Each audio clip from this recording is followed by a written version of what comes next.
Today, if you were to take a trip in almost any direction across our great country, you might suddenly come upon a sign such as this: Atomic City. This means the location nearby of one of our atomic energy plants, a potent reminder that we now live in the atomic age. What are such communities like? Atomic cities, cities near atomic plants, are pleasant places of comfortable and well-built family homes. There are modern schools and churches, libraries, hospitals, post offices, and railroad depots. A few are government-owned, most are not. There are bustling business sections. With the ever-increasing use of nuclear energy, more towns may eventually become atomic cities, cities near safe and efficient atomic plants. Yes, our atomic city is exactly like any other, and special and detailed precautions are taken to keep these expanding communities that way. This golf course, for example, similar to thousands just like it all over the country, with well-tended greens and tricky traps. But if this player should send a long drive out of bounds, she might discover this man. He is protecting the people who live near an atomic installation by taking vegetation samples to test for the presence of radioactive materials. For example, thousands of samples are taken yearly in the region of Richland, Washington, where AEC's Hanford Works is located. Also tested are the water, the air, and the soil. Hundreds of thousands of samples are collected and analyzed yearly. There are many steps in this analysis, but one of the most important is counting for radioactivity in a device such as this. All year long, in the region of this and other atomic cities, crews range the countryside, taking earth, vegetation, and water samples. Should above standard amounts of radioactive substances be detected in an area, the atomic energy plant would take steps to control the amount of gases or smoke which might settle on the countryside. This would quickly reduce the levels of radioactivity. Here at Hanford are stored some 15,000 soil samples, classified as to type, depth, and time. Such surveys are typical of the lengths to which these scientists go in order to make certain that no occupant of any such city need ever fear the proximity of an atomic energy plant in which he or one of his neighbors might work.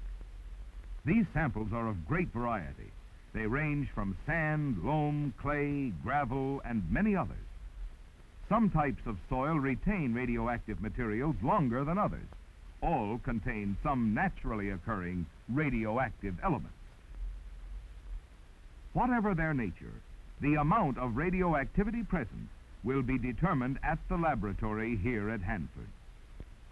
This will be done in several ways, including chemical tests.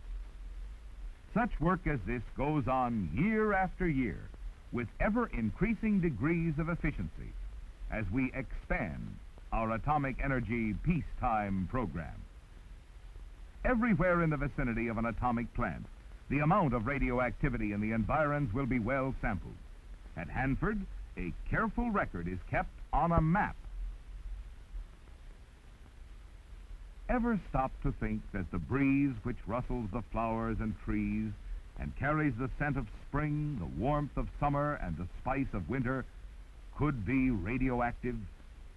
To make certain that the air of cities near atomic installations is always safe, radiation detection shacks are installed. For instance, 16 of these are at Brookhaven.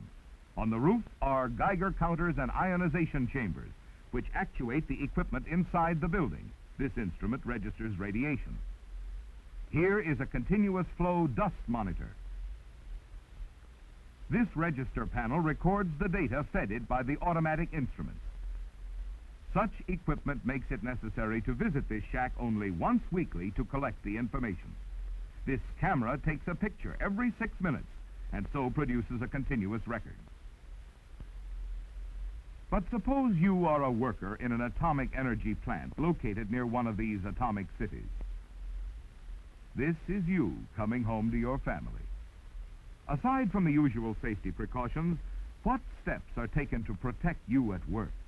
Matter of fact, there are many, so many that working in these plants is among the safest occupations in the world. Let's take a look at just one. This man is a lathe operator working on uranium. A hygiene engineer is about to take a sample of the dust in his vicinity.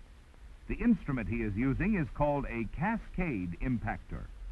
An amazing thing about this device is the fact that it separates dust by particle size. A glass slide in the instrument has an adhesive surface to which the dust sticks.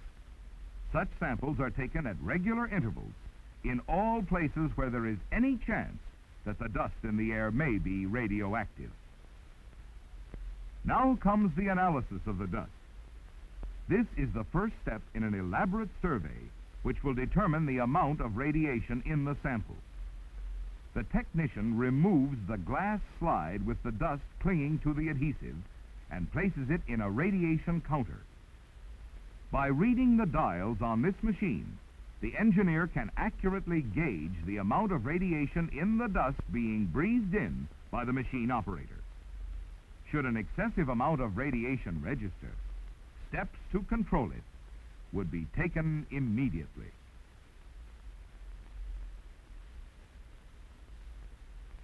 Samples go also to the laboratory, where they will be subjected to chemical analysis, as you see being done here. This test will determine the amount of uranium in the sample. This is but one of the many precautions taken by the Atomic Energy Commission to protect the workers at their jobs.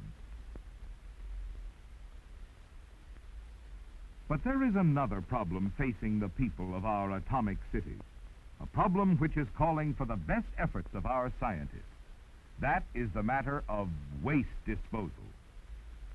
One of the foremost considerations of the Atomic Energy Commission is the safety of these people who work and live in cities near atomic plants. Therefore, waste material which might be potentially dangerous must be removed and stored safely. This work is vitally important. So let's see how the problem is handled at Knowles Atomic Laboratory at Schenectady in New York. You are looking at part of the control panel of the waste disposal plant. As one prominent scientist has said, the speed with which we are progressing in the development of atomic energy may depend largely upon the techniques we devise to dispose of atomic waste products. Here at Knowles, two phases of the problem are being handled. First, disposal of its own radioactive waste. Second, the study of waste problems for other AEC laboratories. This unit is one of the most complete and systematic plants of its kind in the country, capable of handling more than 2.5 million gallons of waste per year. The process is as follows. Radioactive wastes from all parts of the laboratory are collected in these stainless steel tanks. After one of them is full, a sample from it is analyzed and the contents are evaporated. The water comes off as a vapor, which is collected in other tanks. Another analysis follows. If the radioactivity is sufficiently low, the material is discharged. If not, it is treated again.